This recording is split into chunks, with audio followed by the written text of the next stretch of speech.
всех любителей футбола, игроков и судей. Уважаемые Республики Беларусь.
Здравствуйте, уважаемые любители футбола белорусского, в том числе футбола женского. Мы с вами сейчас наблюдаем именно женскую лигу. Сегодня у нас 24-й раунд. Играет команда АБФФ WU19 и команда Зорка БДУ. Наблюдать за этой встречей вместе с вами будет комментатор Павел Быков. Вы знаете, удалось пообщаться с представителями тренерского штаба АБФФ WU19. И сегодня меня заверили, что девчонки дадут бой более местровитым соперницам. Напомню, что команды расположились на 4-й и на 7-й позициях соответственно. Зорка БДУ на 4-м месте, на 7-м на данный момент команда АБФФ WU19. Так вот, хотелось бы вспомнить историю взаимоотношений этих команд, чтобы понимать, в рамках какой истории мы сегодня увидим это футбольное сражение. Два матча состоялось, один из них состоялся в апреле месяце, другой в июле месяце. В первом матче Зорка БДУ была сильнее со счетом 4-0, во втором со счетом 6-0. Будем надеяться, что сегодня наконец-то удастся забить ворота команды соперниц с девчонками из команды АБФФ. Ну а пока давайте вспомним и узнаем, кого же сегодня главные тренеры отрядили со стартовых минут принять бой на поле. Начнем мы, конечно же, с команды гостей, команды Зорка БДУ. Под 15-м номером на воротах сегодня Виктория Крылова, далее по номера. Номер 4 у Дарьи Иванчик, 5 у Кристины Киянки, номер 6 у Ульяны Мирошниченко, Ляна, капитан команды. Под 11 номером играет Алина Васильева, под 13-м Алина Щерба, под 16-м Лилия Жиголка, под 19-м Полина Герчес, 21 номер на футболке у Дианы Шмаровской, 24-й у Анастасии Ломашовой и 97-й у Даны Пинкевич. Главный тренер команды ЗОР БДУ Сергей Русецкий. Ну а теперь давайте познакомимся с составом команды хозяев АБФФ WU19. На последнем рубеже сегодня номер 1 Анна Залетова, далее полевые игроки по номерам. Здесь у нас Анастасия Кунцевич под номером 2, Евгений Якусик под номером 4, Татьяна Неступович под номером 7, под 8 номером играет Алина Острейка, 9 на футболке Ульяна Долин, 10 номер у Карины Тодоревич, 13 у Анастасии Евзрезовой, 14 у Дарьи Марковой, далее капитан команды, номер 16 у Марии Ченкиной, 17 номер у Елизаветы Ламка, главный тренер Владимир Шиндиков. Давайте посмотрим, кто же сегодня рассудит эту девичью дуэль. Наши судьи. Смотрим опасный момент. Хороший сейф исполнения. Они Залетовой, все нормально, проявили Аню. Аня на месте, хорошо себя чувствует, в отличной форме. Первую угрозу от своих ворот команда АБФФ U19 уже отвели. Видная ошибка, и здесь Бенкевич не может разобраться и в соло сыграть. Отлично, так Бенкевич на подборе будет бить. Удар тоже первый на подбор за АБФФ. Вернемся к судьям. Елена Конопленко, главный арбитр сегодняшней встречи, помогают ей Ксения Горовцова и Анна Номерайко. Номер 4 Владимир Грацкевич, запасной судья, и Вячеслав Калачинский, наш инспектор. Итак, я напомню, Ксения Горовцова, первый помощник, второй помощник, Анна Номерайко, главный арбитр Елена Конопленко. С первых минут видимо, что Зорка БДУ не собирается сдавать позиции, будет навязывать свою игру, но команде АБФФ U19 нужно быть аккуратным. Первый опасный момент урок мы уже видели, после ошибки защиты, по мне признаемся, здесь не во всем повезло Дарье Бенкевич под номером 97, но очень неплохо действовала, но несколько раз грамотно ее встретили, и в итоге удар за блокер. Посмотрим, что команда 19% оставит сегодня зорки БГУ, то снова не исключает, что не такой большой, казалось бы, разрыв по турнирной таблице, если брать места. На самом деле, если вы посмотрите на запас очков одной другой команды, он, конечно, просто космическая разбежка, и я думаю, что зачастую можно где-то провести параллели с тем футболом, который команда демонстрирует, соответственно, с их уровнем игры, хотя это не всегда правильно. Напомню, обзор КБДУ на 4-й позиции, 43 балла на команду, но была АБФ в У-19 на 7-й позиции, у них 20 очков в запасе, то есть понимаете, что более чем в 2 раза больше очков у команды Азор КБДУ. Но вот уже и первый очень неприятный момент, видимо, что капитан команды АБФ находится на газоне, Дарья Маркова не может подняться, вот уже первые медики появляются на футбольном поле. Всего-то 3 минуты, а уже мы видим, что Маркова, правда, больно, она держится за ногу, за лицо, даже отсюда, несмотря на то, что позиция у меня довольно далека, я вижу, что очень тяжело и больно приходится этой юной девушке. Будем надеяться, что капитан не будет вынужден оставить свою команду уже на 3-й минуте, а сможет продолжить игру.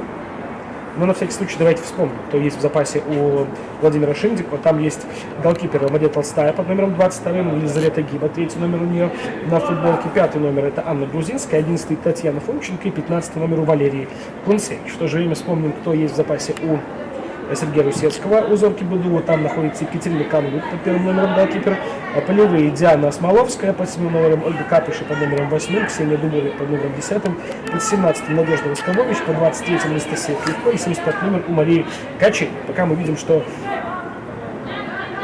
вынесли прямо Маркову за пределы поля, и пока АБФ в меньшинстве. Итак, простите, немного выпадаю из-за того, что происходит на поле. Все внимание лично мое и многих болельщиков прикованы сейчас к Маркову, который не может пока подняться. Да, это определенно опасная игра, нужно остановиться игру, и значит стандарт в пользу АБФ 19, что, собственно, и делает главный арбитр встречи.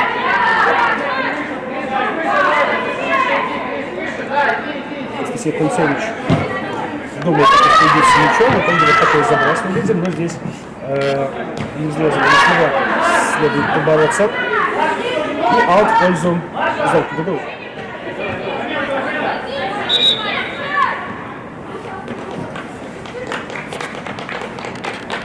Замена. К сожалению, замена. Видим мы, что не может продолжить свою игру Дарья Маркова. К сожалению, Даша покидает пределы поля, а на место ее попадает Валерия Кунцевич. Посмотрим, кому будет пригласована капитанская повязка. Ну и, конечно, посмотрим, сможет ли они полноценно заменить Маркову в этом матче. Очень обидная травма у капитана команды АБФ У-19. Будем надеяться, что она быстро восстановится и сможет продолжить в следующем туре помочь своей команде в борьбе. Ну и, конечно, будем надеяться и верить, что эта потеря не приведет к тому, что мы увидим совсем другую картину матча.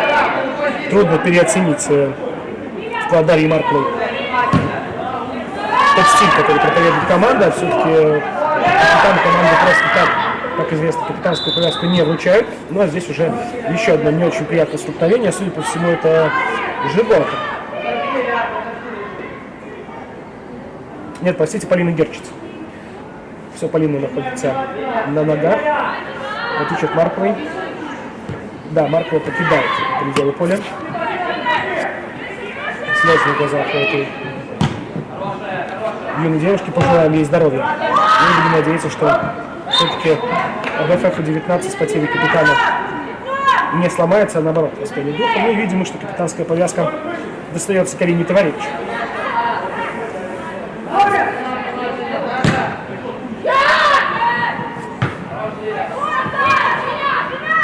Подбор за АБФ У-19.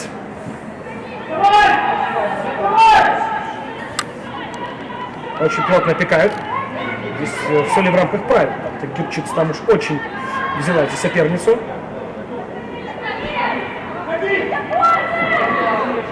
Подбор за АБФ У-19.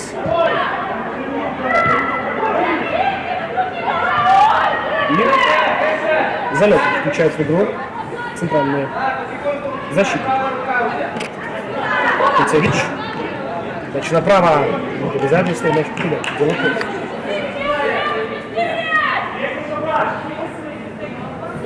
Щерба с мячом.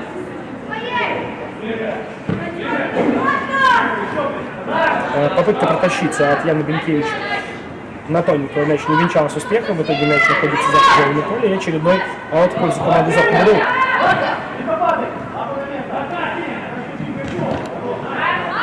Слишком сильная передача, и Диана Шмаровская не смогла с ней справиться. Мяч по делу поля покидает. Товаревич вводит мяч в игру. Евзрезова, но против нее очень опытная Алина Васильева. Товаревич. Продолжается игра. Хорошая передача на Евзрезова. Евзрезова не успевает мяча. Защитник выносит мяч за пределы поля. Товаревич. Карина считала ее включить в игру. Находит Евзрезову. Евзрезова здесь смогла развернуться, но вот ушла от опеки едино, что это не получилось. Но здесь Настя забирается, конечно, в положение вне игры. Да, Евзрезова здесь точно в положении вне игры. Но, тем не менее, можно сказать, что острую и довольно осознанную атаку, неплохую. Кстати, что это отметить с комбинациями определенными. Мы увидели в исполнении АБФ-19, но по состоянию на первые 10 минут нельзя сказать, что Зорко владеет преимуществом на всей территории поля и однозначно навязывает свою игру. Да, получается, может быть, чуть больше в атаке у девчонок именно из Зорки БДУ, однако это еще далеко не все. Ой, такая неудачная передача, такая ошибка! Если это положение атаки у пятерки. Оставил пас на капитана. Товаревич. Хорошая передача. Евгений Кусик. Тащит Женя мяч. Есть вариант передачи не очень точно. Понятно было, что адресат находился на левом фланге, но неточность. И начинается очередная атака Зорки БДУ. Товаревич на месте, прочитал этот момент, перехватывает мяч. Евзрезова. Васильева против нее тяжело. Евзрезова, но Васильева отправляет мяч за пределы поля.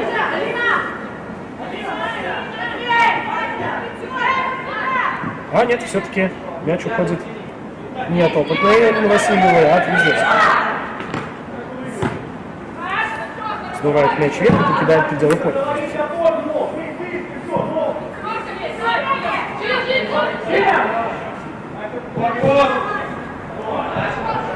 Головой отводит угрозу. От ворот отправляет мяч за пределы поля номер 2 Анастасия Кунцевич.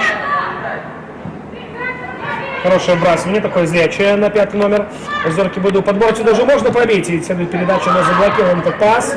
Бенкевич будет бить. Хорошая попытка Бенкевич. Выше ворот уходит мяч. На 10-й минуте Бенкевич явно под номером 97 имела отличную возможность для взятия ворот. Хорошо пробила, но мяч ушел выше.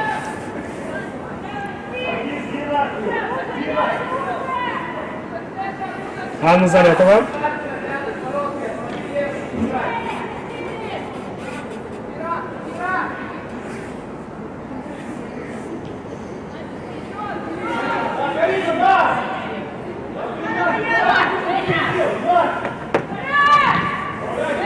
Продолжается атака Зорки БДУ.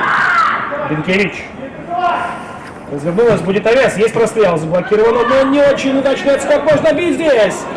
Это не удар, это все-таки такой прострел на дальнюю. Ничего себе. Очень неожиданно.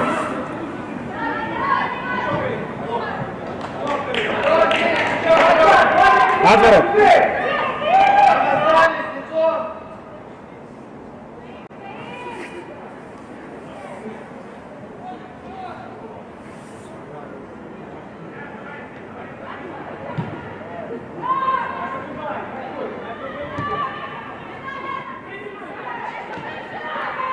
Подбор за Зоркой БДУ.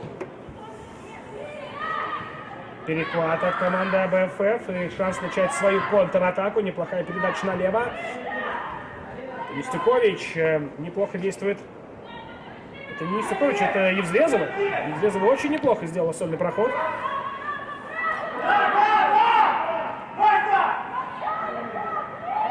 БДУ, передача на правый фланг, но здесь снова перехват. Не очень уверенно, не очень точно. По-моему, это была Полина Острейка в исполнении. Эту передачу, которая хотелось бы, чтобы была более интересной.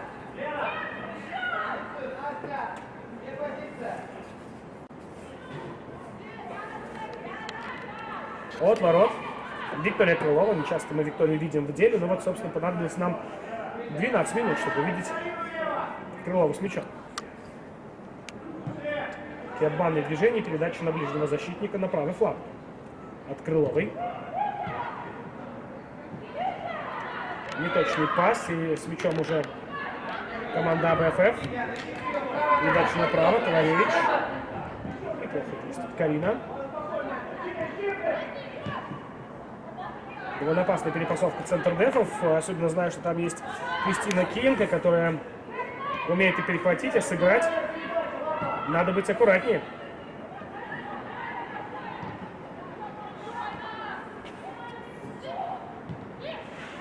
Передача налево от команды АБФФ. Попытка здесь вступить Яны Домин в касание, но мяч находился в борьбе между еще двумя соперницами. Было тяжело здесь Домин что-то придумать, однако, как видим, аут все-таки команда АБФФ заработала. Неплохой перехват здесь был.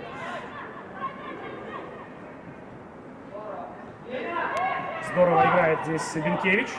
Нет, там ничего не было, нужно подниматься Яне. Хороший перехват. Тяжело, тяжело, много сразу, очень быстро прессингует и очень быстро переходит в активный отбор девушки Зорки БДУ. Неточная передача.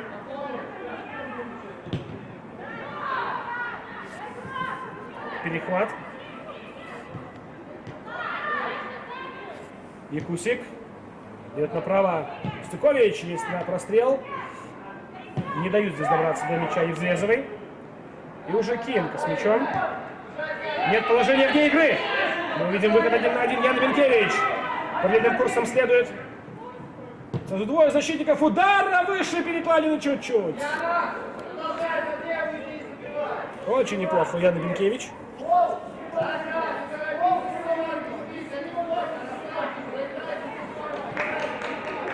Очень и очень неплохо. Я уже думал, что здесь ничего не помешает Яне выйти 1 на 1, но очень удачно Анастасия Кунцевич не выключался с этого игрового эпизода. Ну и Бенкевич в итоге принял решение смещаться в центр. Под правую, под удар. Редкий момент, когда опытная Васильева оказывается без мяча, когда ее обходят на вираже. Ну а здесь Анастасия Лобашова очищает за ней и, соответственно, встречает Якусик, не давая Жене добраться до мяча.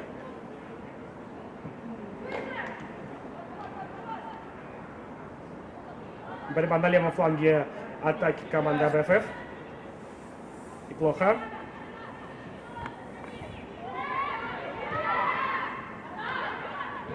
Чинкина. Кунцевич. Шире играет Кунцевич. Неплохая передача на Нестюкович. Да, доберется до мяча. Идет в обыгрыш.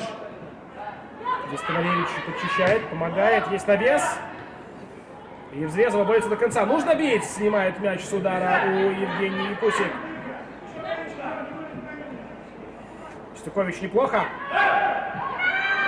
Нет, можно играть. Абсолютно согласен. Да, жесткий контакт, но абсолютно в рамках правил. Бенкевич. Хорошая дальняя передача, но мяч возвращается Бенкевич.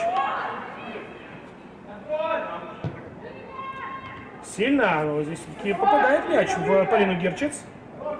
Ну а Полина не смогла разобраться со Свейко. И мы увидим аут в исполнении сборной команды Зорка БДУ.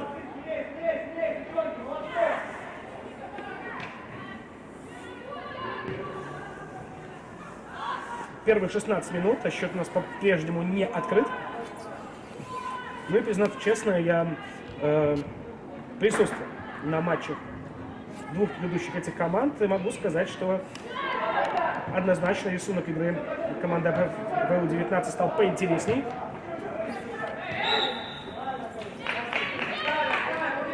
Однако не будем забывать, что важный момент психологической и физической готовности на все 90 минут. Более видимо, что Бенкевич раз за разом очень неплохо включается и прибывает. И оба раза боюсь, что не самого высокое они залеты было. Тяжело бы добраться до мяча, даже если бы он не проследовал сильно выше ворот. Стандартное положение. Хороший навес. Удар головой. И мяч проходит мимо ворот.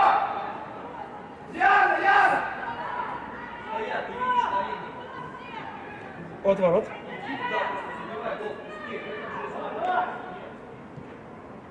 Розыгрыш от Залетовой, да, кто наблюдал за ней, знает, что у нее не самый сильный удар, и зачастую, когда он выносит мяч, в принципе, даже понятно, куда он полетит, с какой силой, поэтому было предложение и у меня, и, в принципе, много обсуждали мы это с коллегами, кто интересуется женским футболом, что нужно придумать розыгрыш здесь однозначно, потому как зачастую девчонкам из сборной команды до 19 лет физически тяжело тягаться с более рослыми, более опытными, более искушенными в плане игры соперницами, поэтому раз за разом это просто подарок мяча сопернику. Ну, а когда это хороший розыгрыш, как видим, через пас всегда можно выйти умело из обороны в атаку, что, собственно, нам раз за разом уже и продемонстрировала несколько раз команда Владимира Шиндикова.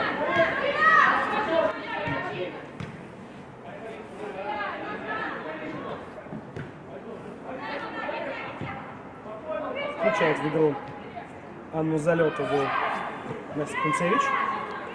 Мяч идет на другой фланг, соответственно.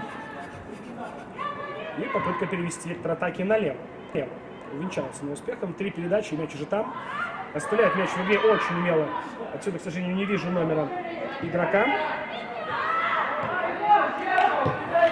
Касание неплохо, не очень точно. Товаревич достает мяч. Стекович. Стекович может обыграть. Будет навес штрафной, будет прострел. Так и есть. Надо подниматься, Татьяна. Заблокирована четверка. Здесь рослая девушка, но все-таки играет головой. И взрезала, можно было левой сыграть, пробить не получилось. Отличный момент, но здесь не добирается до мяча Яна Домин. И мы видим первый угловой. Угловой лип. И сколько я вижу, да.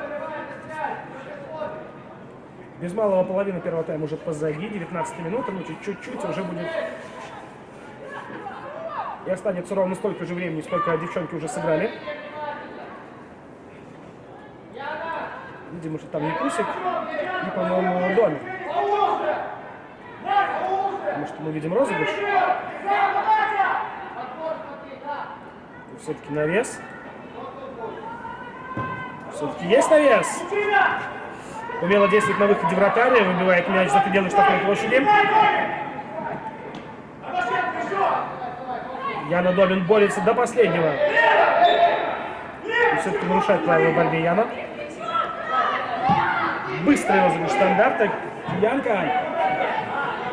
Кунцевич здесь первый на мяче. Залетова будет выбивать. Отдавать передачу. Дает передачу. Знает Аня, что у нее не самый сильный удар. Опять-таки, видим, мы грамотно играет. Но здесь Бенкевич придерживал за руку. Да, вроде бы ничего криминального. Однако, как видим, в итоге до передачи добирается Полина Герчиц. Пропускает хороший развод на 14 номера, передача на 6-й. Нужно видеть. Хороший удар на месте. Она Залетова по развитию вратаря. Она чуть-чуть сместилась вправо Аня. И уверенно забрала мяч в свои руки. Мирошниченко наносил этот удар. Капитан команды Зорка БДУ.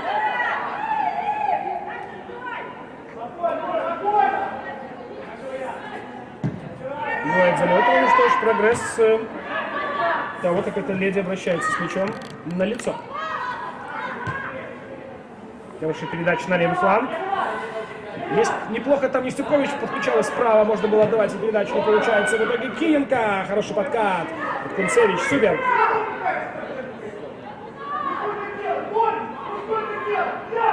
Валерия Кунцевич. И на этот раз подкат от Анастасии Лобашова.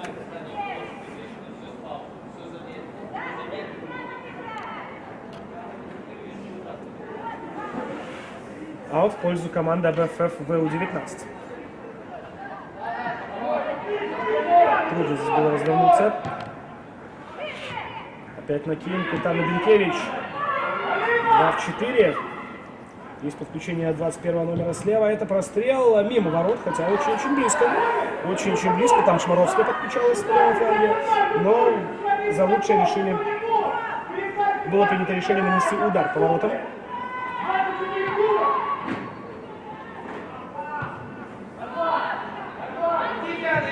Уже привычный розыгрыш, Товаревич.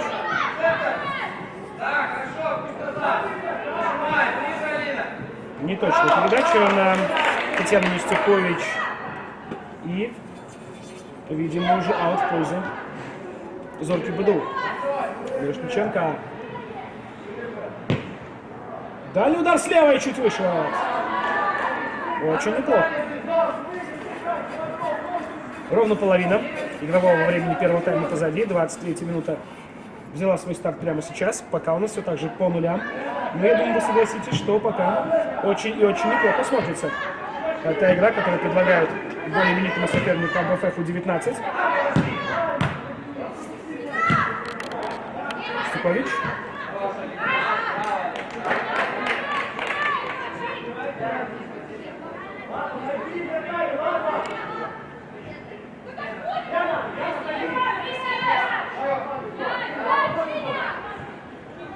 Киянка.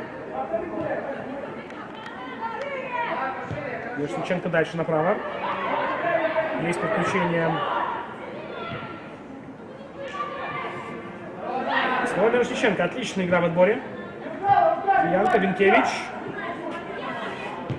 Передача направо. Гирчиц. Ходит штрафную, навес на дальнюю. Истасия Кунцевич выбивает мяч головой. Вынос туда, где и взрезала, но против нее сразу трое соперниц. Еще и на подборе там есть Лобашова. Гирчиц. Позволяет мячу уйти.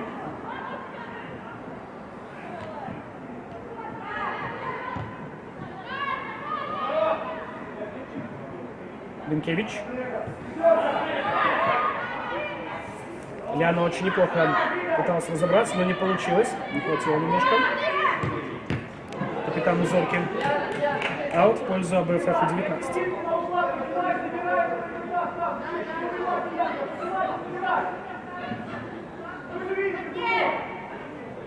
Карина Товаревич, Милош Капранов. Дает мяч в игру. Васильева здесь умело подставляет спину.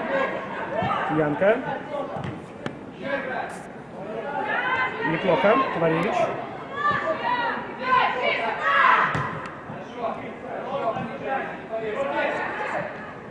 Невзрезова здесь. Очень тяжело Невзрезова пытаться навязать борьбу Алине Васильевой. Чистый блок. Чисто сыграно в мяч.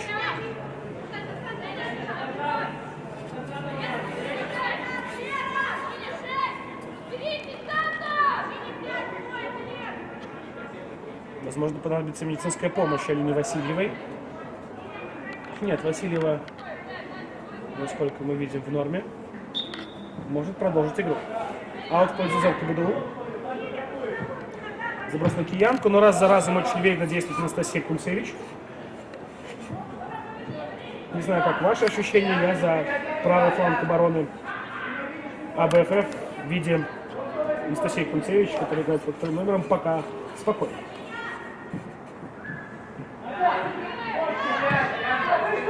Прошлый защитник с хорошим ударом, очень неплохим видением поля.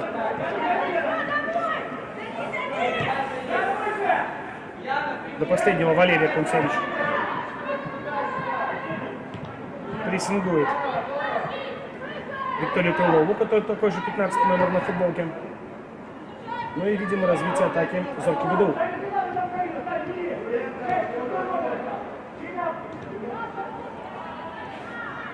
Острейка.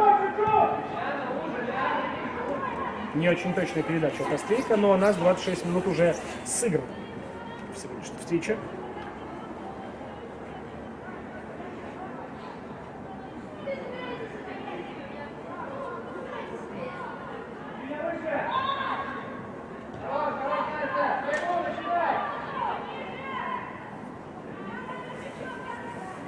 Стандартное положение в пользу команды Зорка БДУ.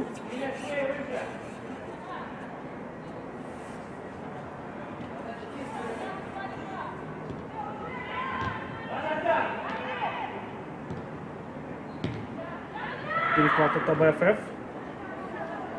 Мяч доходит до линии обороны. И в итоге остается залет. Кунцевич. На отбой сильно вперед, мяч по делу поля покидает.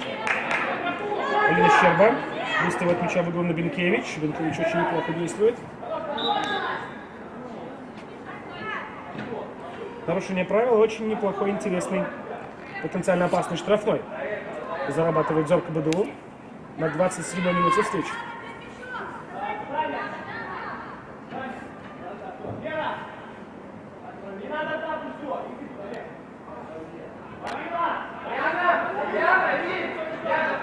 Мяча Лиана Мирошниченко. Уступает место Яне Бенкевич. Бенкевич отсюда может и пробить. С отскоком от земли. Как она умеет, может. Давайте посмотрим. Да, все это такой удар. Судя по всему, надежда с отскоком, но не очень удачно исполнено, хотя и в створ ворот. Быстрый розыгрыш от залетовой и обороны АБФФ. Острейка. Удача. Шика. Киенко. Нет здесь никакого нарушения. Более того, мяч все еще остается в игре. Ну а вот здесь уже да. Прервали эту атаку. Нарушение правил на Анастасии Евзрезовой. Стандарт в пользу АБФФ.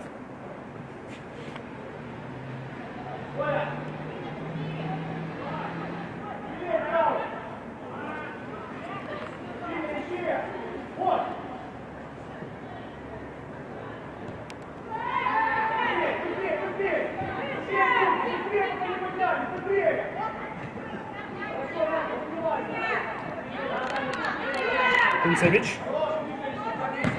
Такая передача, хотя и очень сильная. Здесь не удается Карине Таваревичу оставить мяч в игре. Аут в пользу Зорки БДУ.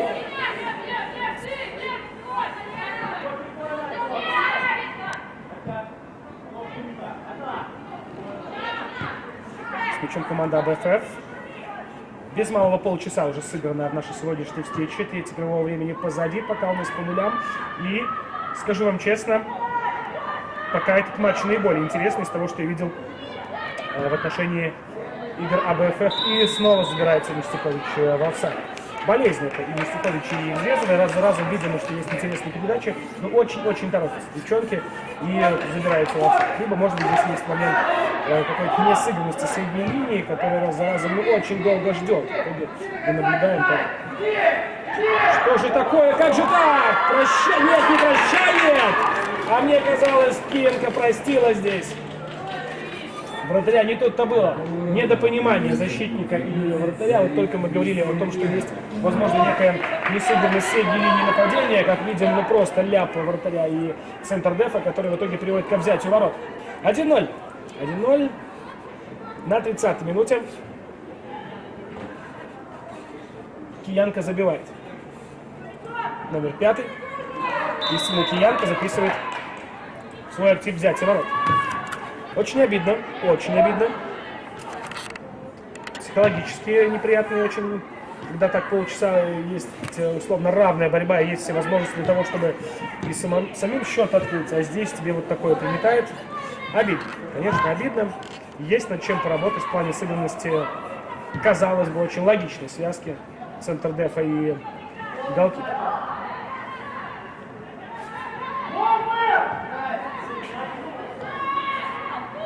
Надо успокоиться девчонкам из АБФФ. Ничего непоправимого не случилось. Это не 4-0, не 5-0, не 6-0. Всего лишь первое взятие ворот, причем хотелось бы, чтобы ментально на команде это не сказалось. И АБФФ продолжил играть свой футбол. Возможно, где-то, конечно, более остро.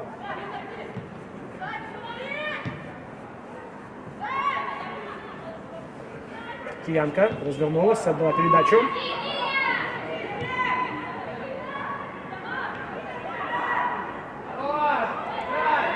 Киянка, чистый отбор. Можно так, можно пробить. Попытка все-таки нанести, наверное, удар не очень уверенный вынос. Мирошниченко. Передача налево. Хороший обыгрыш. Таваревич не успевает на к мячу. Шмаровская. Еще один навес.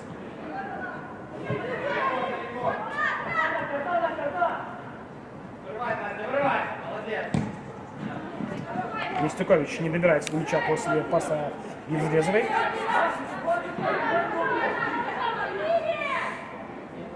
Щерба.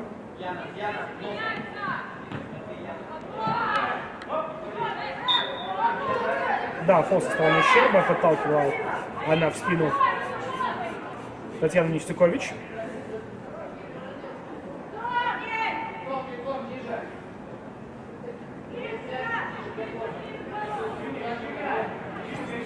Кунцевич. Передачу нужно продлить ее. Острейка. Гирчис против нее. И Острейка играет вал. Да, попытка быстро ввести, но указывает рефери ФИФА Елена Коноплянникова на то, что нужно занять то место, в котором мяч пересек пределы поля, для того, чтобы ввести его из-за боковой. А теперь быстрый бот уже от команды АБФ.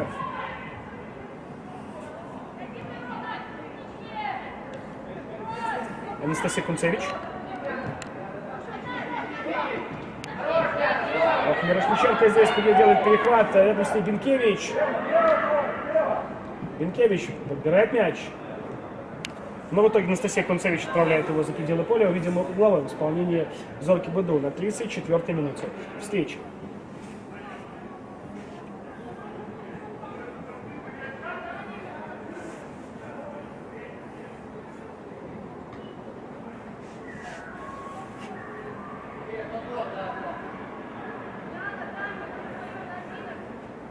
Лиана Мирошниченко у мяча. Есть подача.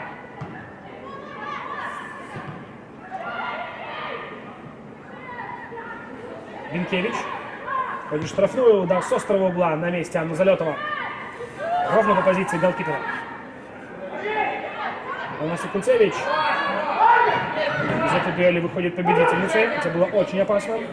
Если бы что-то у нее не получилось, тогда ничего бы не отделяло игрока Зорки Быду от позиции голкипера и ворот, соответственно. Быстрый бот. Передача направо.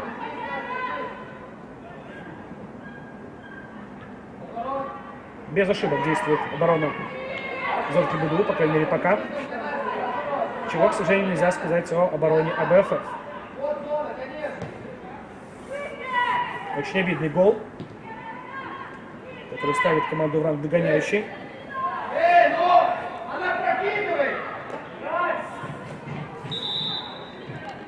И, видимо, что не может подняться игрок команды АБФ. И снова медики устремляются на газон Динамо Юни.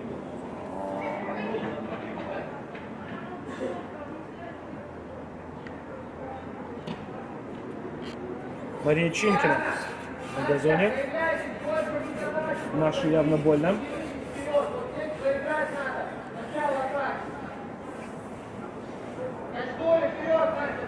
Вынужденная пауза в нашем матче. Что-то обсуждает Владимир Шиндиков с Евгенией Якусик и Татьяной Нестюкович.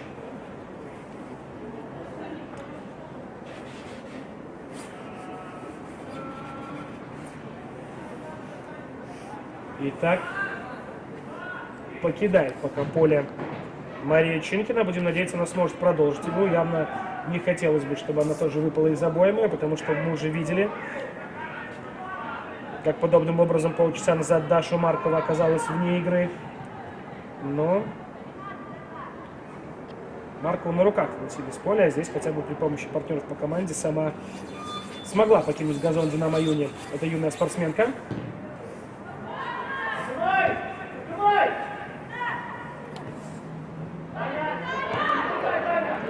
Можно видеть хороший дальний выстрел в исполнении Алины Щерба. Мимо ворот.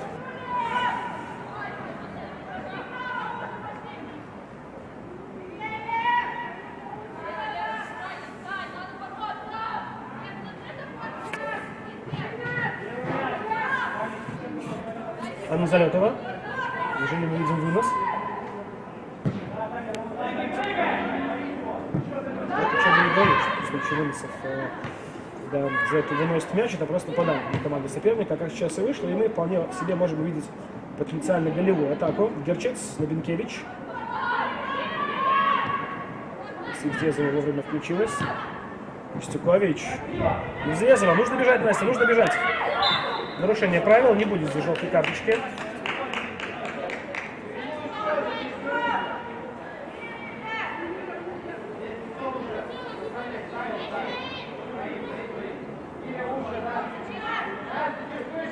У мяча Анастасия Кунцевич.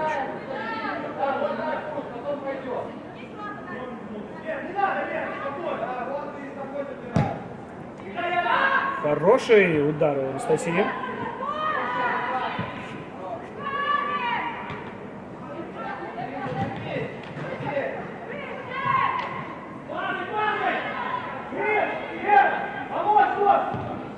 Бенкевич. Очень удачный прием. Герчец. Хороший выстрел, но выше ворот.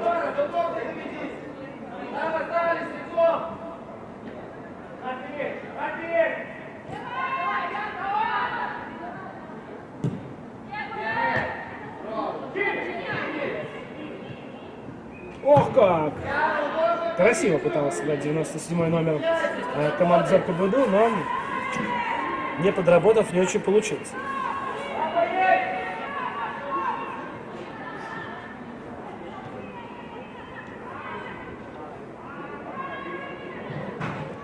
Герчец здесь все-таки выбивает мяч из-под ног у своей визави.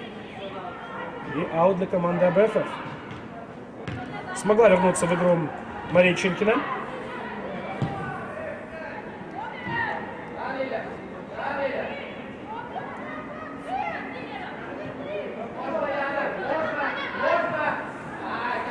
Обыгрывает Кунцевич вновь Бенкевич, но, наверное, не стоит заигрываться последнему защитнику. Ничем хорошим это, как правило, не заканчивается рано или поздно. Но пока Анастасия одновременно немного везет, и удается ей оказываться в мастеровите. Игрока команды соперника. Стюкович хорошо развернулась. Щерба отталкивает ее. Да, было здесь нарушение правил 13 номера. Я думаю, что по сумме нарушения Алина скоро может и добраться до желтой карточки. Раз за разом видим, что не самым чистым образом она играет. Имеет место быть тактика Милкова, когда нужно плевать подобную атаку. Острейка у мяча.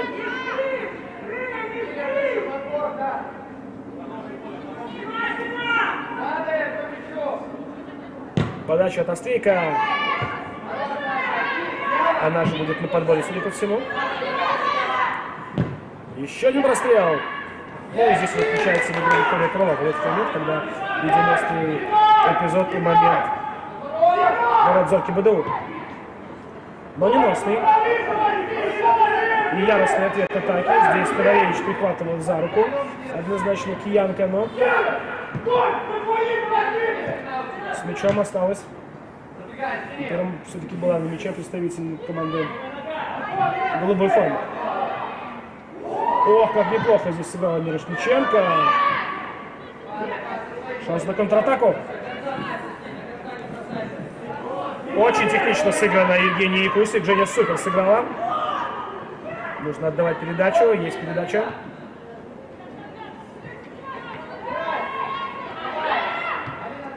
И снова в офсайде Нестюкович. Ну что ты будешь делать?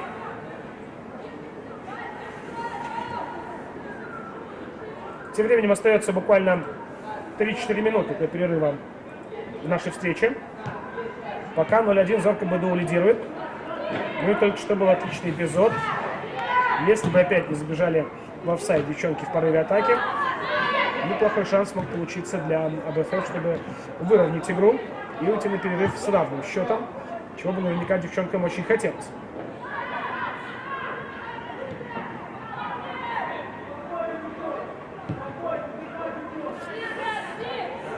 Тодоревич. играет Анастасия Кунцевич.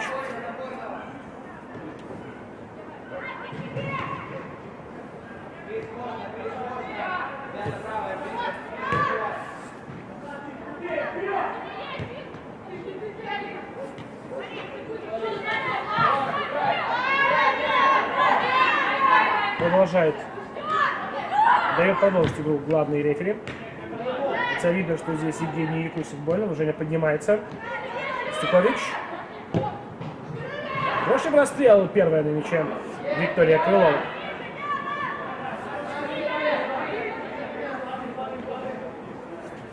Очень скоро мы узнаем, сколько будет компенсировано к времени первого тайма.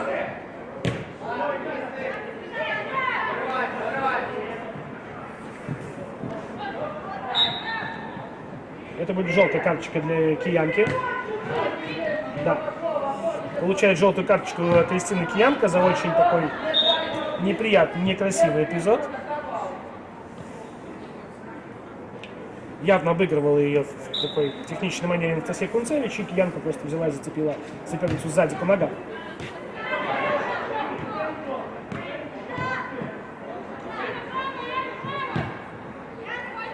Вперед.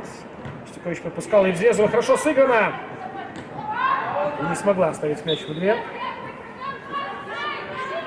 Евзлезова. И аут в пользу Зорки БДУ.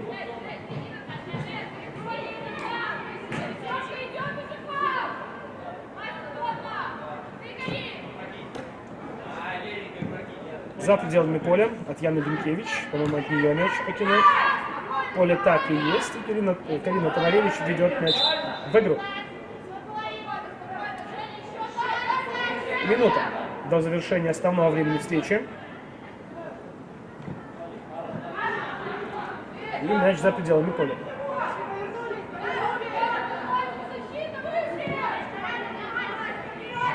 Снова аут в пользу АБФФ. Творевич. Неплохо. Хороший заброс. Но снова подальше от своих ворот. За пределы поля отправляют мяч игроки команды Зорка БДУ.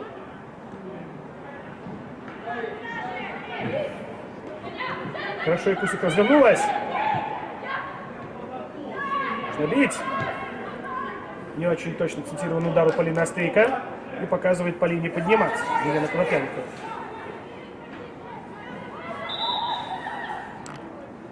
И снова медики появляются на поле. На этот раз не может подняться Полина Острейко. Возможно, судорога. Что такое?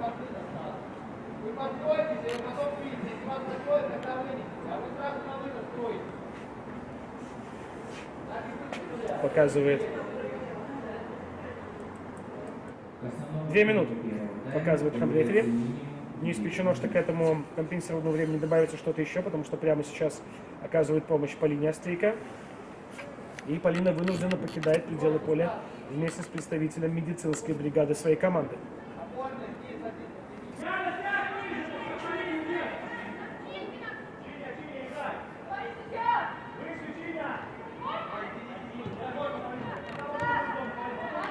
Все, вернулась Острейко в игру.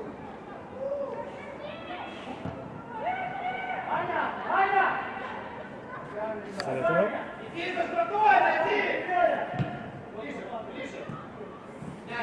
Стеклович не смогла оставить мяч в поле.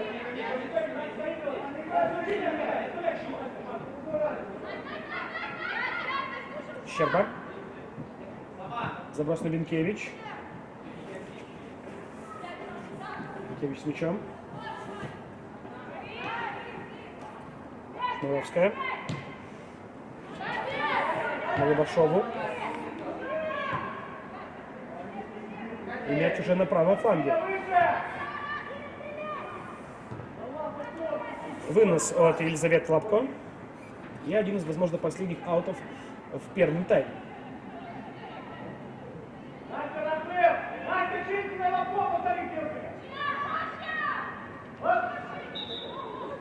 Не дали здесь вынести мяч. Киянка не согласна с решением главного арбитра, но я думаю, что не в том положении Кристина, и уж явно не ей, которая продемонстрировала довольно грязную игру, рассказывать о правилах футбола рефери ФИФА.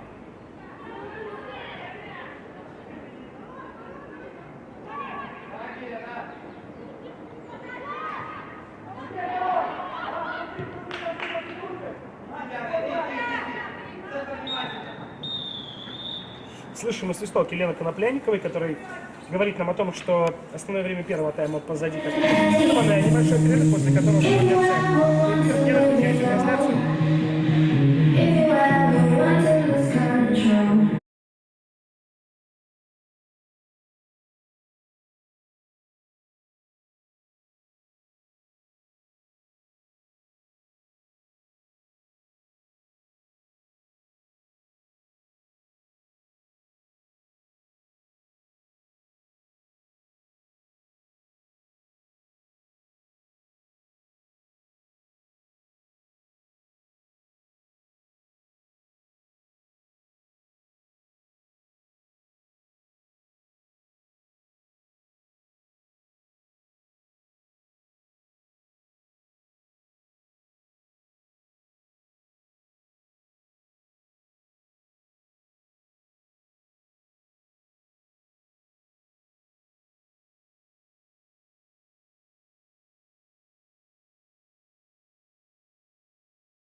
Снова здравствуйте, уважаемые любители футбола. Мы транслируем женскую лигу. Команда АБФ У-19 принимает команду Зорка БДУ.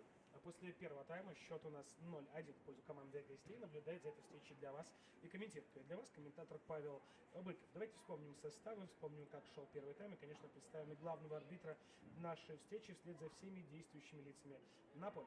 А сейчас я быстренько посмотрю, все ли игроки в том же составе, либо у нас есть некие замены.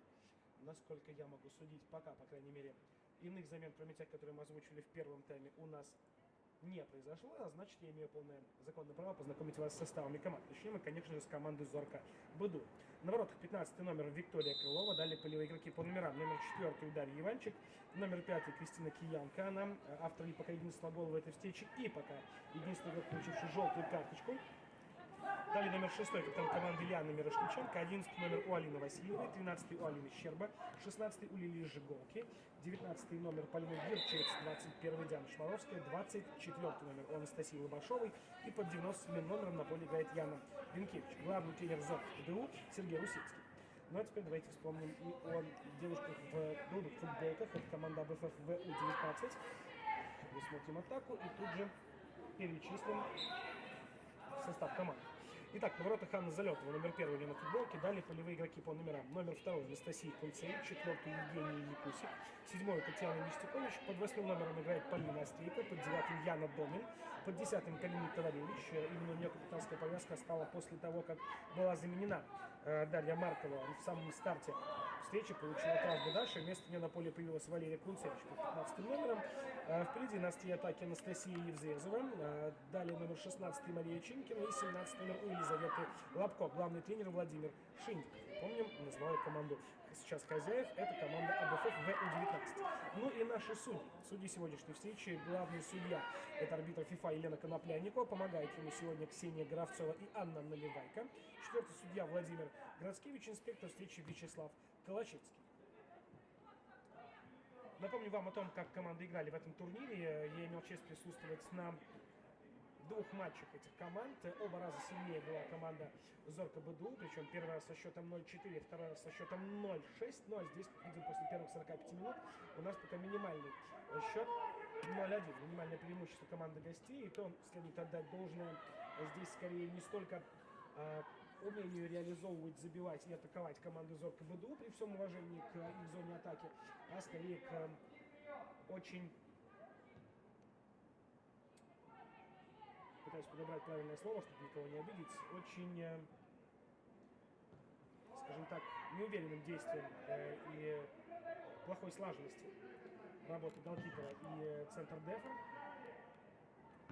Долго они думали, тоже будет идти на мяч, в итоге сблизились, и в конце концов единственной до мяча дотронулась номер 5 Кристина Киянка, которая, собственно, отправила его на тоненького ворота, хотя с моей позиции казалось, что все-таки Кристина прощает сейчас АБФ У-19, мяч проходит рядом со стойкой ворот, и тут-то было ровненько, пятерочку со штангой отправляется мяч в прошествии получаса игры, и счет становится 0-1. Посмотрим, удастся ли команде Владимира Шиндикова переломить ход этой встречи. В самом начале репортажа я говорил, что мне удалось перед стартом игры пообщаться с тренерским штабом команды АБФ УУ-19. И мне обещали, что сегодня девчонки бой дадут. Ну и, как видим, девчонки пока и правда смотрятся очень неплохо. Не рассыпались они после первого гола, хотя, признаюсь честно, порой подобные вещи за командой наблюдались, когда после первого гола девчонки прям совсем были проблемы. Но пока смотрим, как Гребенкевич сыграла, ну а здесь забирается в офсайд. По-моему, это была Дарья Иванчик. Да, так и есть. 4-й номер у Даши. Забирается на офсайд после исполнения стандартного положения команды Зорка БДУ. Так вот, продолжу мысль. Девчонки не рассыпались, продолжают играть в свой футбол. И, признаться честно, может быть, не всегда удается добраться до ворот, но пару острых моментов мы наблюдали. А значит, ничего еще не известно наверняка. Есть те, кто могут забить, могут отметиться взятие ворот в составе команды Шиндикова.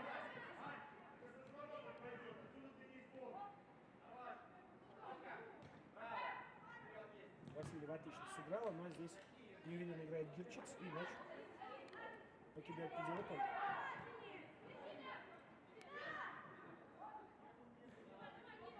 Стейка.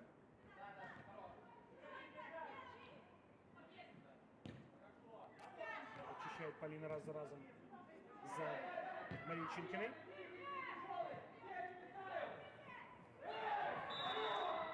Явное нарушение правил, желтую карточку получит в этом игровом эпизоде. По-моему, это Елизавета Лобко, да, так и есть. Желтую получает Елизавета Лобко, и у самой линии штрафной площади видимый очень опасный штрафной. Отсюда могут пробить, Шевченко может отсюда пробить, и Киянка. Есть кому исполнить, Пинкевич опять-таки. Поэтому сейчас наблюдаем, как выстраивает стенку Анна Залетова. Ну и у меня есть все-таки ощущение, что это будет удар вдаль. Не знаю примерно, как в подобных случаях действует Ляна Мирошниченко, капитан команды «Зорко БДУ». Я жду удар вдаль. Либо над стенкой, не очень рослые девчонки.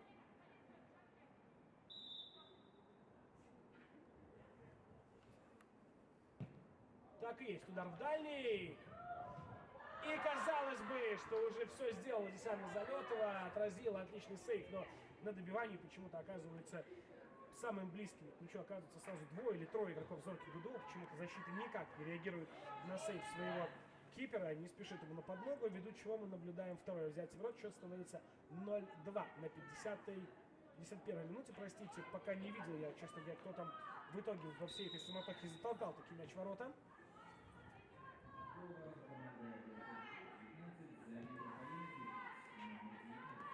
Итак, если верить диктору на поле, это была Полина Герчиц под 19 номером. Записала себе гол в актив. Опять-таки, обратите внимание, вопрос во взаимодействии. Защита просто встала, увидела сейф и решила, что эпизод на силу завершен, но не тут-то было. В очередной раз обращаем внимание, что нужно отрабатывать, больше внимания уделять взаимодействию голкипера и линии обороны. Герчиц здесь недоумевает, что же я сделала. Однако девушка в голубой футболке находится на газоне, поэтому стандартное положение по решению Елены Конопляниковой в пользу команды АБФ У-19. Анастасия Кунцевич. Розыгрыш со стейка. Домин. Снова стейка с мячом. Анастасия Кунцевич. Какое было забегание здесь от Евзлезовой, по-моему. Да, это была именно Анастасия Евзлезова. Не уверен. Киянка. 3 в 5. Передача налево. И Карина Табаревич отправляет мяч за пределы поля, видимо, угловой. Диана Шмаровская боролась там с Табаревичем, к сожалению, не смогла ее обыграть. Как бы там ни было, право на угловой получает Зорко БДУ. И видим, как к мячу подходит Ляна Мирошниченко.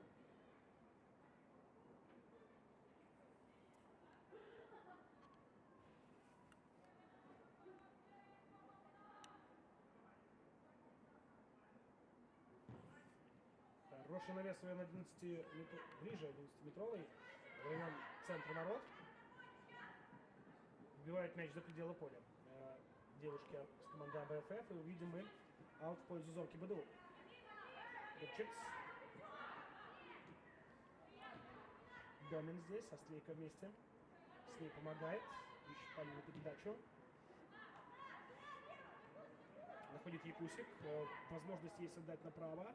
Хорошее забегание здесь от Евзлезова. Если добраться сил Нестюковича перевести мяч на нее, но пока идет в соло, ждет поддержки. Якусик готова помочь. Но здесь, я боюсь, на первый до мяча не доберется. Однако угловой зарабатывает команда АБФ.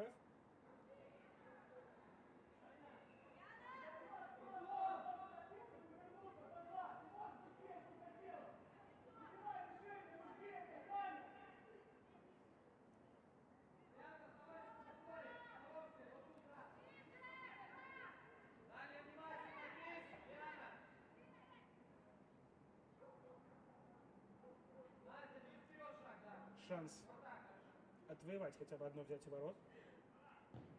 Хороший навес. Опять кулаком удачно действует на выходе Виктория Крылова, однако подбор за командой АБФ. Нужно бить. Хороший выстрел, серия рикошетов. И там Кунцевич находилась рядом, Анастасия. Ковалевич удачно действует, оставаясь последним защитником. Все-таки идет в обыгрыш. И выходит оттуда победительница. Победители не судят, однако, если бы здесь что-то у нее не получилось, то ничто не мешало бы сразу двум игрокам Зорки БДУ выходить 1 на 1 с голкипером.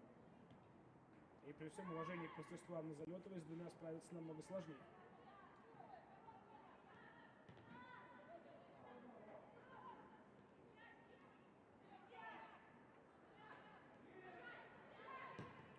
Хороший удар. Не очень ожиданно, неожидаемо. Однако получилось неплохо. На месте Виктория Крылова.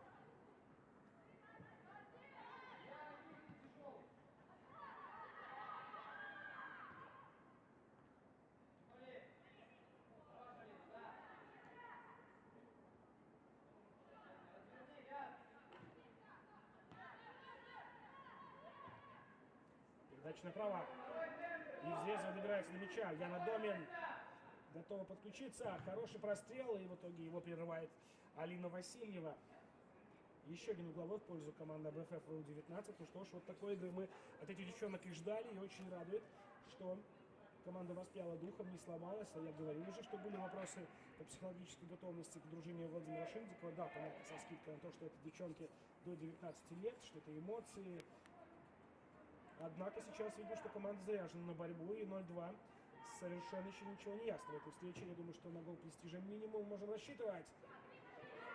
Нужно бить. Отличный удар 2-1. Какой тут гол Престижа. Здесь полноценное возвращение в игру. Домин это была. Девятка. Да. Яна Домин. Отлично сыграно. Просто супер. Счет становится 1-2. Крылова общается здесь с главным арбитром. Все ли хорошо с Викторией. Отлично, 1-2. Супер. АБФФ снова в игре. Еще один. Эта команда может отыгрывать. Как бы там ни было, прогресс налицо. После 0-4 и 0-6 в сухую. Сейчас мы видим интересную игру. Видим 1-2.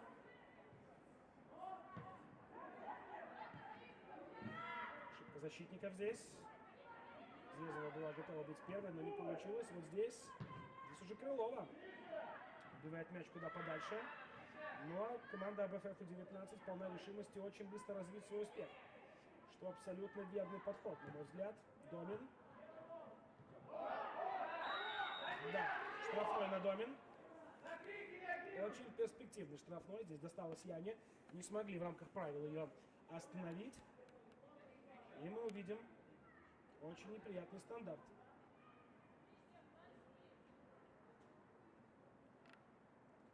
Поднимается Яна Домин, готовы медики оказать медицинскую помощь, но пока мы видим, как за помощью обращается в паузу Мария Чинкина. Остейка у мяча, Полина может отсюда пробить, еще Чинкина есть, конечно же. Я думаю, что мы вправе ожидать и рассчитывать на удар.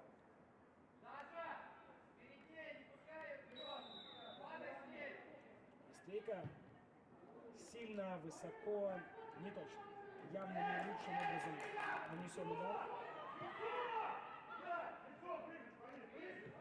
Быстрый розыгрыш от Зорки БДУ, но не точно.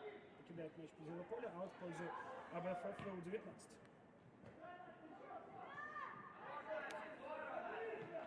Гирчиц. Стейка пытается ее руками отталкивать. Да, нельзя так делать по линии. И не только по линии.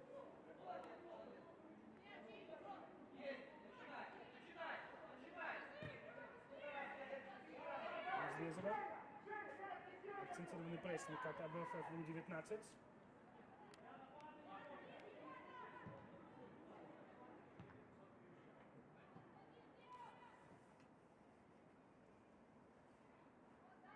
Аут в пользу Зорки БДУ. Устюкович кидает мяч по делу поля, но от игроков Зорки БДУ еще один аут в пользу команды АБФФ.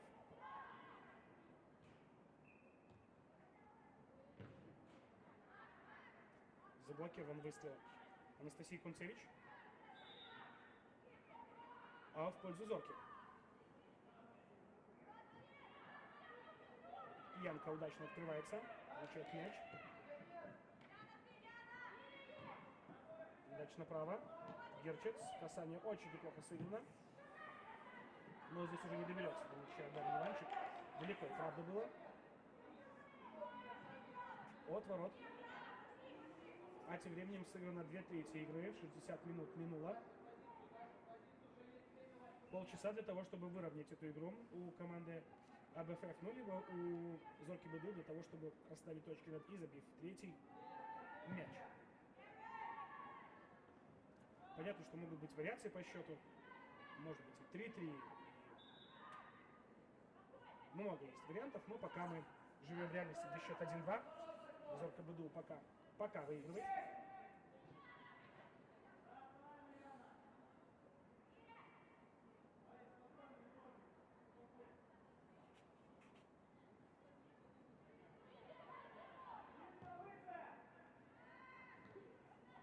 Излезова. Далеко отпускает мяч.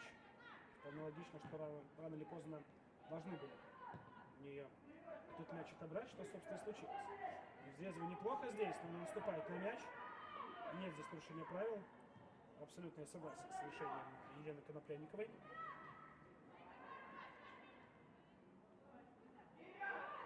Опасная атака. 4-3. Герчит справа. Эх, хороша стрейка. Умничка. Все правильно здесь сделала Полина. Евзрезова.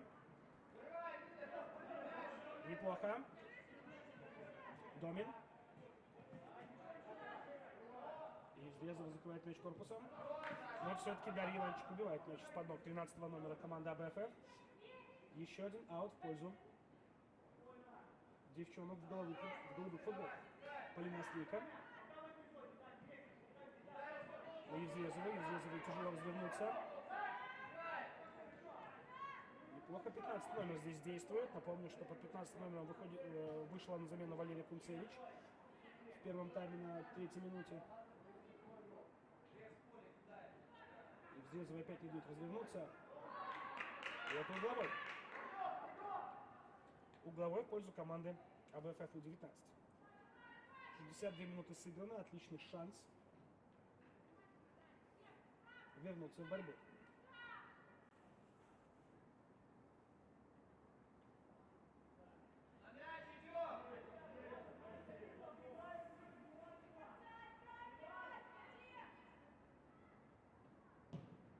Прострел от Острейка.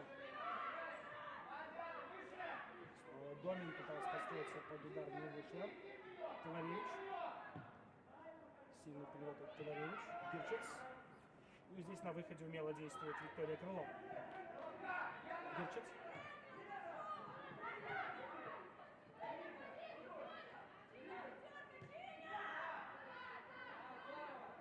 Мирошниченко. Ляна пасует центр на Киянку. Мяч на левом фланге. Бенкевич.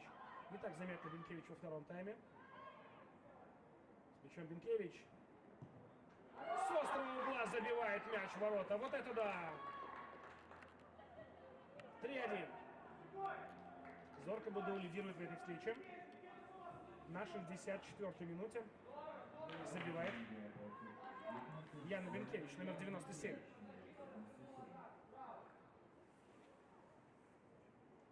Один ты.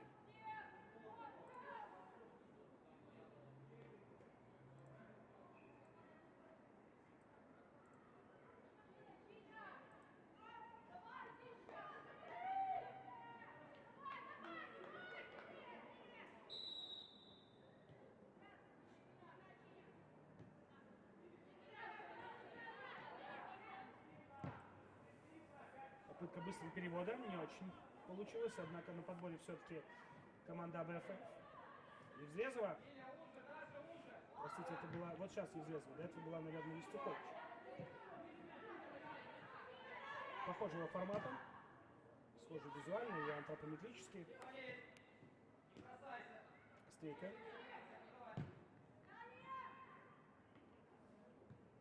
Юстюкович неудачно.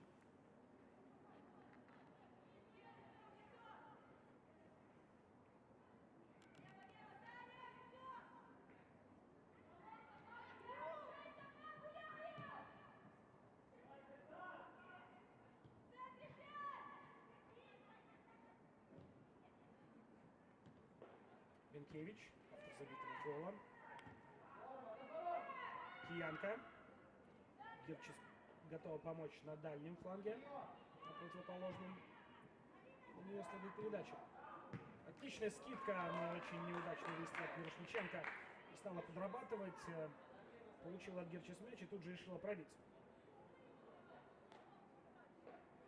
1-3, 65 минут сыграно наша встреча. Переход от Мирошниченко. Киянка.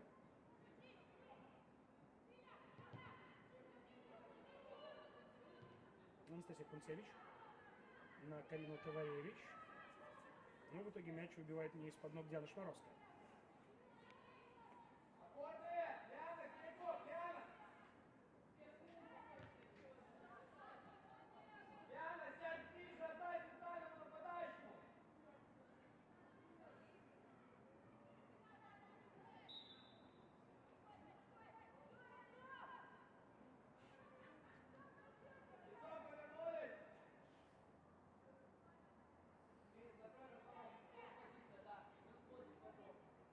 Стандартное положение в пользу команды АБФФ.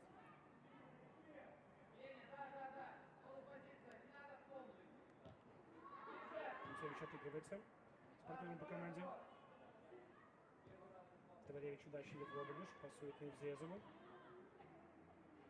Домин. Истюкович.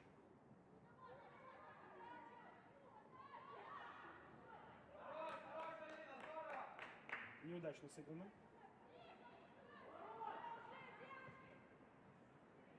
Крылова.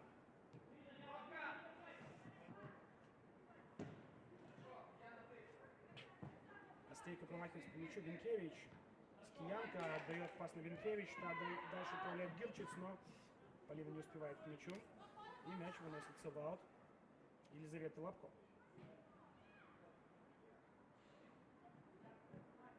Гирчиц на Иванчик. Иванчик в центр. На Васильева. Васильева включает в игру Галки.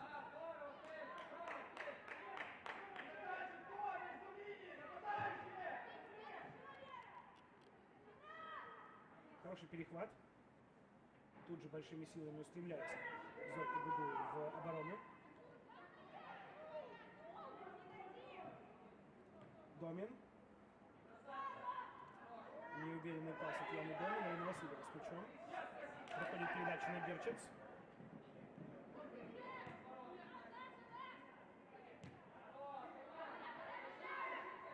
Мирошниченко с мячом.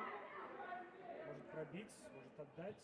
Проходит передача налево.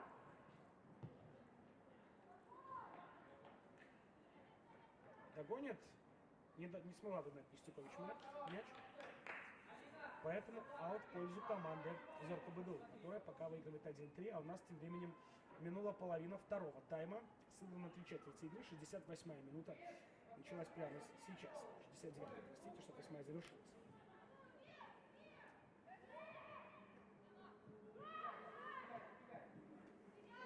Иванчик. Чикс.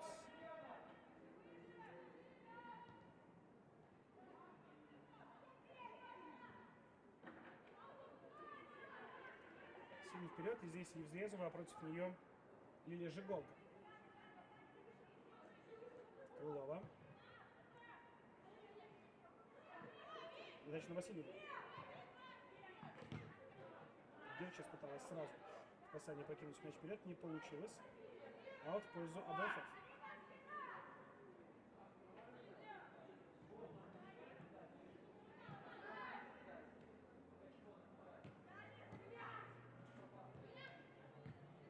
Домин. Неплохая передача в центр на Якусик, но Женя не успевал. Это передача.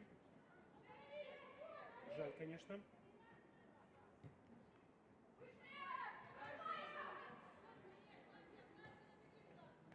Гирчиц.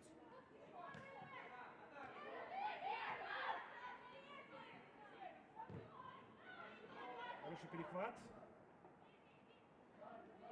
Валерий Кунцевич. Удар от Леры. И мяч рикошетом достается голкипер. Готовится замена у Зорки. БДУ скоро мы увидим Ольгу Капышу.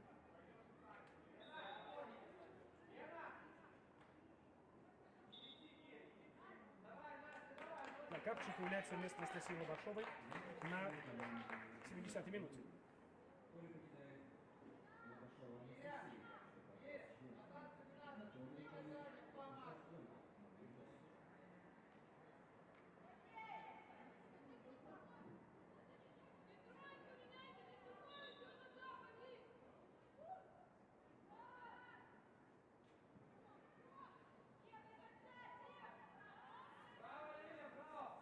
Мяч за пределами поля, аут в пользу Зорки БДУ.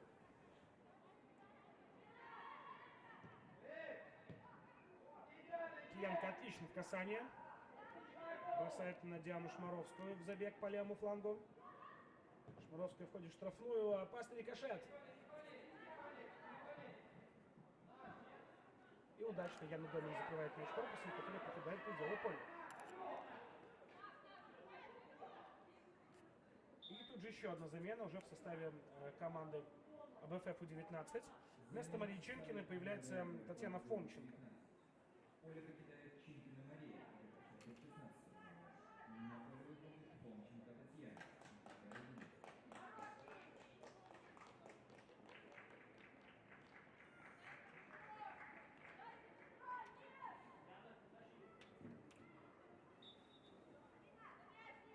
Еще 20 минут у игроков, вышедших на замену, чтобы себя проявить.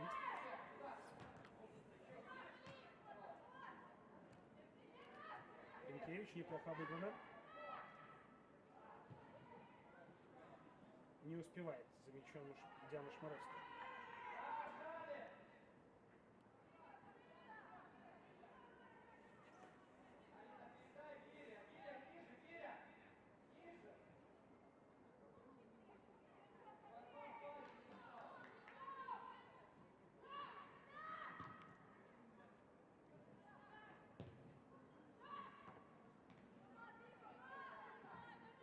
Борьба за мяч на правом фланге, и расторопнее всех оказывается на какой-то момент Нестюкович.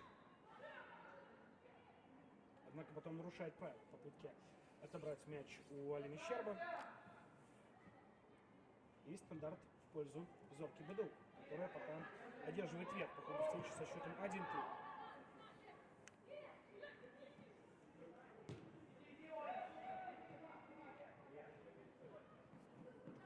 Капыша с мячом.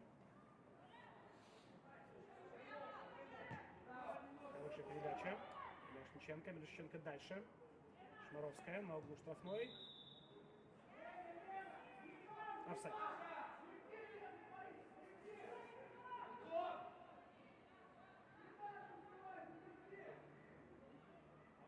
Кунцевич. Совсем юный футболист, 2004 года рождения. Как, в принципе, говоря об АБФ У-19, наверное, и большая часть прочей команды здесь. Только Голубко 2003-го, Карина Товаревич, Яна Домин. И все. Ну и самая старшая здесь Татьяна Фомченко, 2002 года рождения.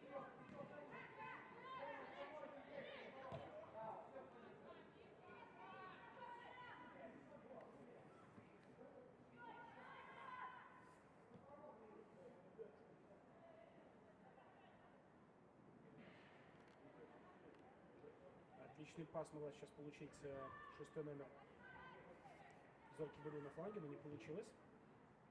А вот и Фомченко. На свежих ногах можно пробовать и убежать. Подходит это Татьяна, но показывает ей главный арбитр встречи: поднимайтесь. 16 минут до окончания основного времени матча.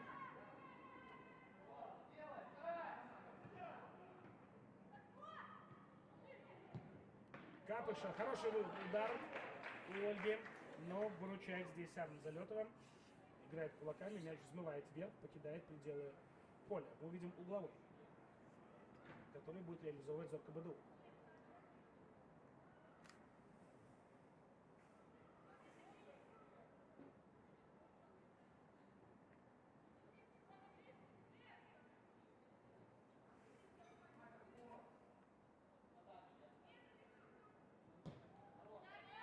на дальнюю. Анастасия Кунцевич первая. Играет головой. Гирчиц. Пытался пробить Гирчиц. Падает мяч с ноги. Сильная передача на фланг, но здесь успевают прервать этот пас на капитана Зорки БДУ.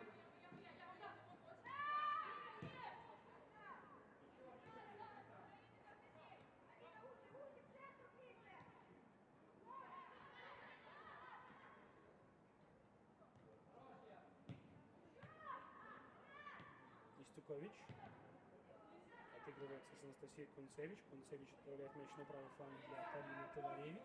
И Карина зарабатывает аут для своей команды.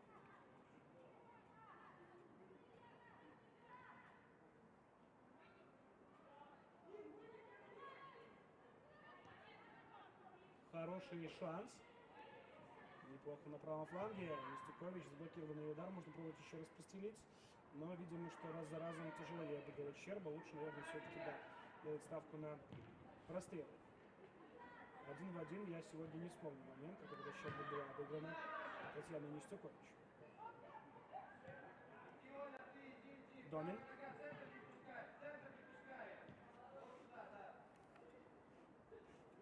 И Взрезова.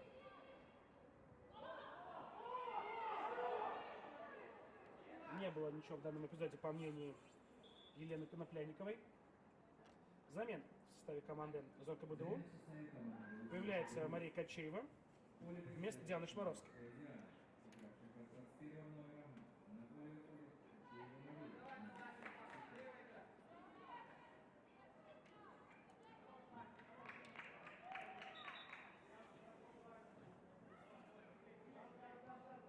Розыгрыш от Виктории Крыловой.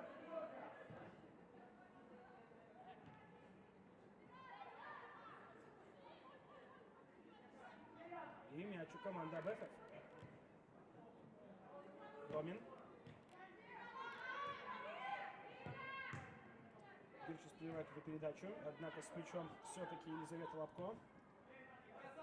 Евзрезова. Не очень удачно сыграна Анастасия, мяч покидает пределы поля.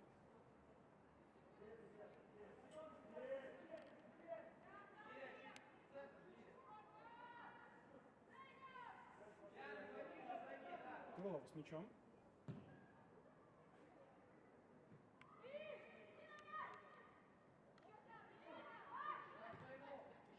Не получается в итоге сделать передачу, мяч перехвачен. Валерий Кунцевич.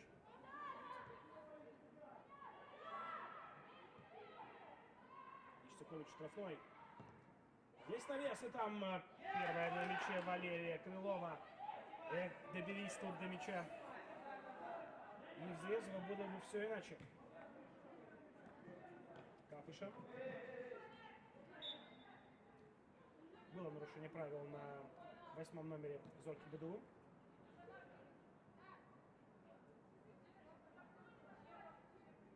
11 минут до окончания основного времени встречи. Скоро стартует последняя финишная 10-минутка. Мирошниченко.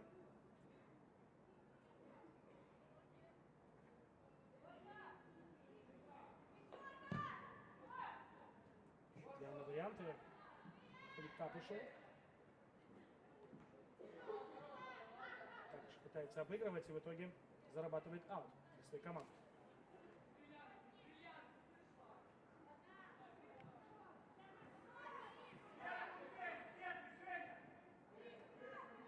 Мирошниченко. Передача на Щерба. Пытается бить, удар заблокирован. И отличный шанс убежать в контратаку. Евзрезова помогает Ефомченко. Евзрезова тащит одна против четверых.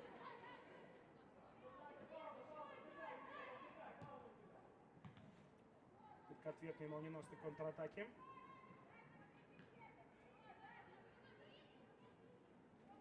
С мячом. Команда в голубых футболках. Домин.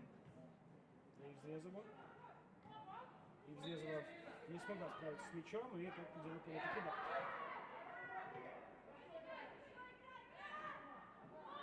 Фомченко. Падает Фомченко. Ну а здесь необходима медицинская помощь игроку Зорки БДУ. Стреляется медик на поле. Наша направо, Киря вниз. Защиту.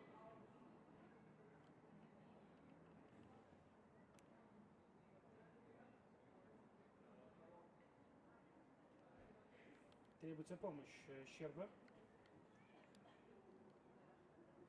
Покидает она пределы поля. Но покидает сама.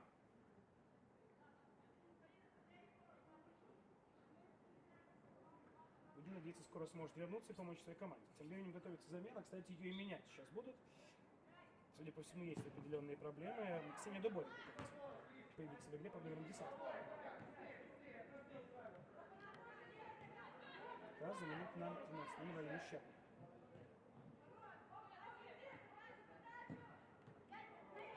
Неплохо изрезан. Здесь Фомченко пыталась так в красивой манере. Ну, я хочу верить, что пыталась именно обыграть защитника, развернуться и добраться до мяча. Вполне возможно, просто пыталась дотянуться до мяча, но получилось вот таким экстравагантным образом. Яна Бенкевич разворачивается, уходит от двух и еще и передачу делает на Марию Кочееву, но не точно. Очень высоко, не точно. Мария не успевает за мячом. А вот и замена, да. Покидает нас Алина Щерба, а выступает Ксения Дубой. Поле покинул Щерба под 13. По полю вышел Ксения, номер 10.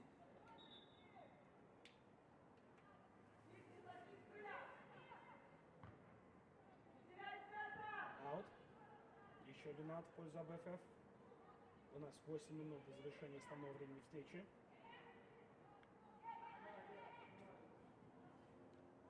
В красивой манере обыгрывает свою оппонента Полина Васильевна.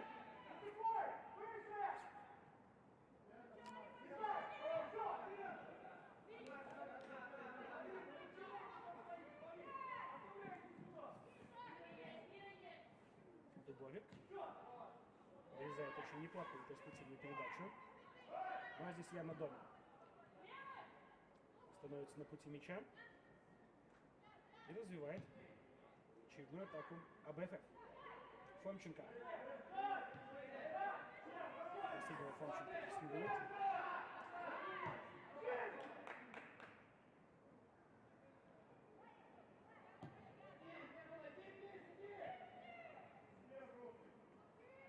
Залетова первая на мяче, забирает его в руки. Киянка так довольно агрессивной манере проносится мимо юного голкипера.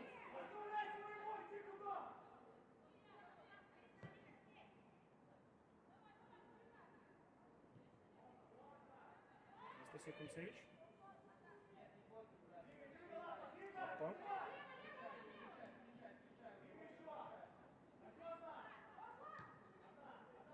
Изрезано. Сыграно на Домин, очень неплохо. Домин обыгрывает Капышу, потом еще обыгрывает и Дубовик, и отдает передачу на Полину Острейко. Полина решается на дальний удар, очень неплохой. На месте Виктория Крылова. Мяч в руках у голкипера Зорки.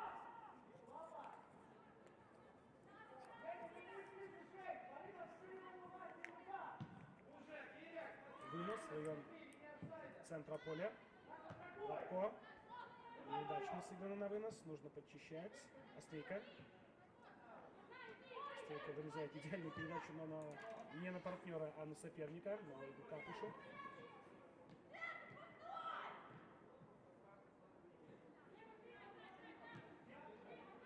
Капыша. Может пробить, бьет. Заблокирован удар по линии Острейко. Товаревич не очень удачно сыграла. Нужно теперь обыгрывать в любом случае Марию Кочееву. Но Кочеева нарушает правила в борьбе, придерживая десятку АБФ за футболку. И мы видим назначение стандарта.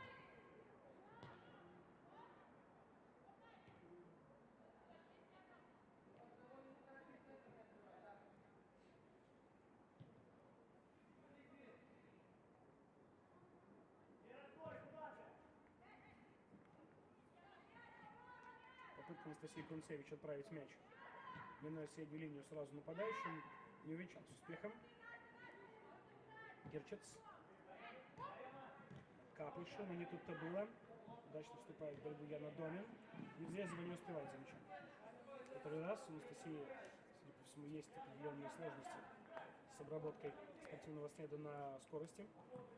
Раз за разом видим, что не успевает. И, признаться, скоростные качества не самые выдающиеся у 13 номера команды АБФ в У-19.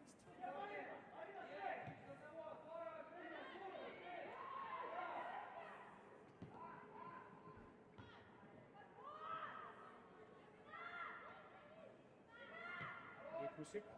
Получилось. Качеева. Выходит победительница из борьбы. И оставляет мяч для своей команды. Менее 5 минут завершения основного времени встречи. 4 минуты. Герчец. Домин. Янка отлично вылезает на Капышу. Вот Яна Домин. Нарушение правил в атаке со стороны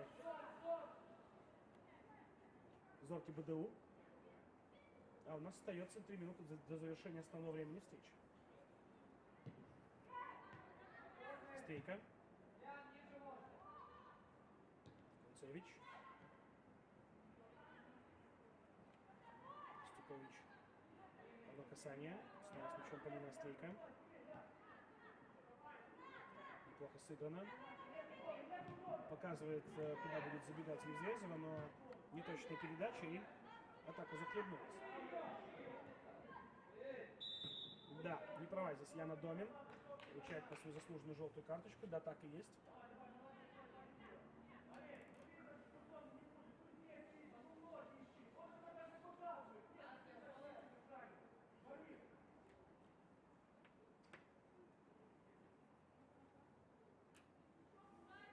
Стандарт в пользу Зорки БДУ на 88-й минуте.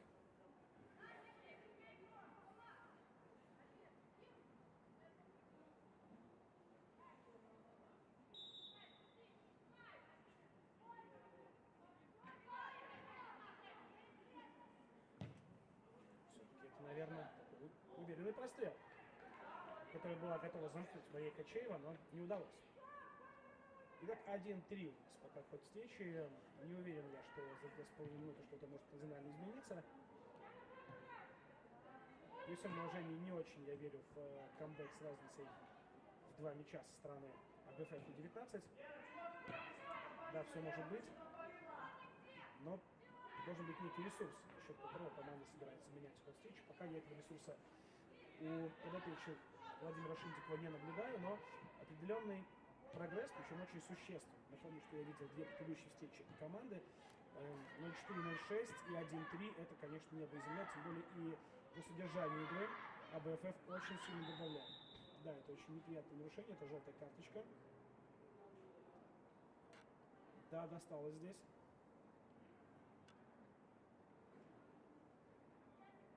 Желтая предъявлена, насколько я вижу, вышедший на замену Ксении Дубовик. Да, так и есть. А достается Евгений Якусик в данном игровом эпизоде. 1,5 минуты у нас основного времени впереди и определенное время, которое будет компенсировано. Очень скоро мы узнаем, как долго продлится эта встреча за рамками основных 90 минут игры.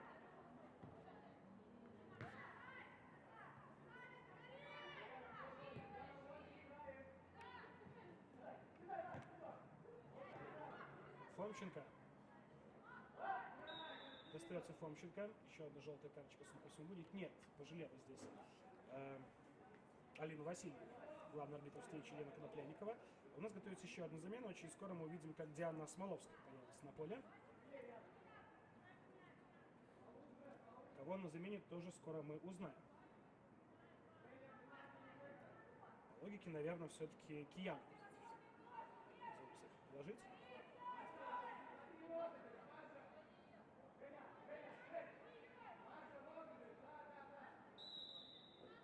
Яна Домин. Все-таки удар по воротам в исполнении Яны Домин на месте Виктория Крылова. Лачец. Хорошо в касании. Бенкевич. Видимо, отличный забег в исполнении Зимней Дубови. 2 минуты компенсировано к основному времени встречи. Зезова.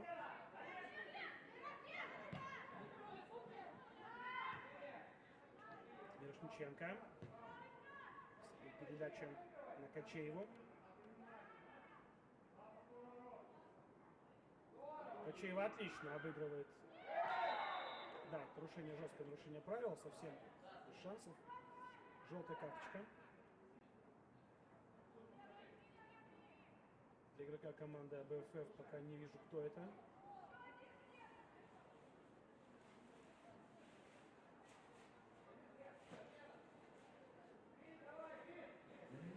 По всему это Карина Товарищ, да, так и есть. Да, и вместо Кристины Киянки появляется на поле Диана Смоловская.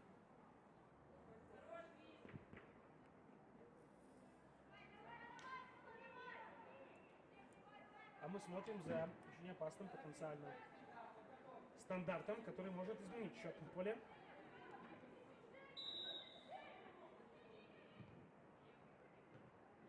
Уверенно действует Анастасия Кунцевич.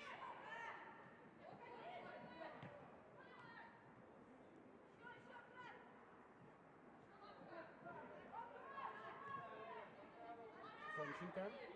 Низко опускается Фомченко для того, чтобы помочь своей команде в обороне. И мы видим Евзезу.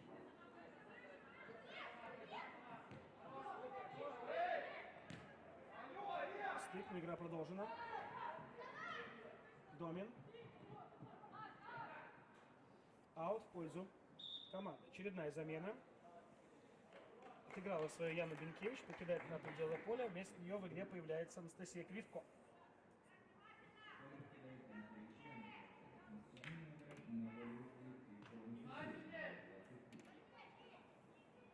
Близок момент, когда мы услышим финальный свисток Елены Конопляниковой.